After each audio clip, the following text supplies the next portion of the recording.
This is John and April's Kitchen Table, where we talk about trending topics.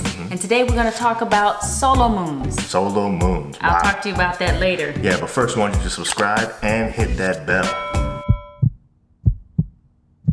Okay, so there's this new trend now called Solomoons or Unimoons. I don't know if you've heard about it, but instead of honeymoons, people are deciding to get married and take their own vacations separately. Solo vacations after getting married, not a honeymoon, a solo moon or unimoon is what it's called. Yeah. But let's just refer to it as solo moon. Please. What do you think about this? This is crazy. I would never expect to hear something like this, but this is a new trend that's trying to become something big and real. Couples are deciding to get married, walk down the aisle together, devote themselves to one another, and then right after that, one goes to one destination, the other goes to the other destination. And then they come back, and they said in the article that they come back and share pictures and experiences of their separate vacations. Couple things. First of all, my personal opinion is I understand the idea of needing time away from your wife or your husband or your kids or whatever, especially after you've been married for a long time. Every so often you want to just take a break from being a husband or a father or a mother or whatever. I get that. But dude, you just got married. What are you breaking from? I don't understand. I don't get it. So I'm wondering this. I'm wondering if this is because the couple's already living together. Right.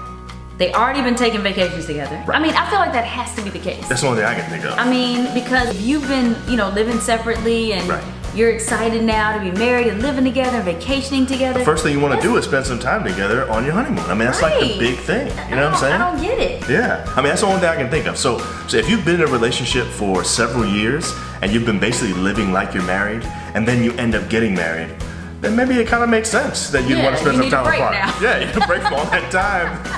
All that craziness has been going on all that time. But I mean, dude, if you're just getting married, I mean, like I said, the thing I couldn't wait for after we got married was to spend some time together alone, just the two of us. I don't mean alone, me by myself, you by yourself. Just alone with us, with nobody else around, so that we could just get to know each other better.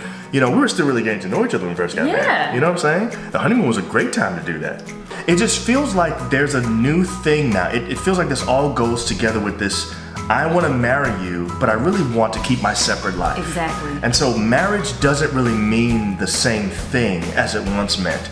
Marriage used to be sharing a life together. Now marriage seems like it's just, I guess, being married on paper. I don't know. I feel like you begin with the end in mind with things in life or whatever. So it's like you're gonna begin separate with the end in mind. So are you trying to end separate? Maybe that's you the know goal. what I'm saying? Maybe it's like, I don't know. I just can't see somebody wanting that. So you know what? Honestly, maybe you can help us. Maybe some of our viewers understand why it is that this makes sense. Maybe you can educate us because we don't get it. Right. We don't understand it at all. So maybe you can comment and share why you think it would make sense for a couple to want to go on separate vacations to begin their marriage. Yeah. I'm not talking about separate vacations later on. I get the idea of you going on a girl's trip. Yeah, April's done different. that. I go on golf trips with my friends sometimes. I get that. But this is called a solo moon. Right. Unimoon. It takes the place of honeymoon. Yes, I don't get it at all. I don't get it. It's a New York Times article. Right.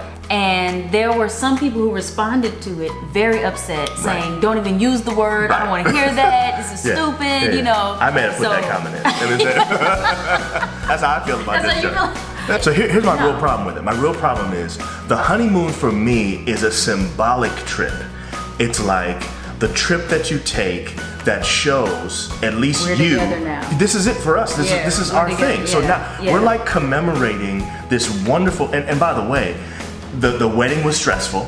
Planning it was stressful. All of that stuff leading up to it and everything, the family dynamics and all that kind of stuff. The first thing you want to do is get away and spend some time together as a couple. So for me, just personally, I feel some kind of way about this because of how our honeymoon was and how I've seen so many other honeymoons be so wonderful.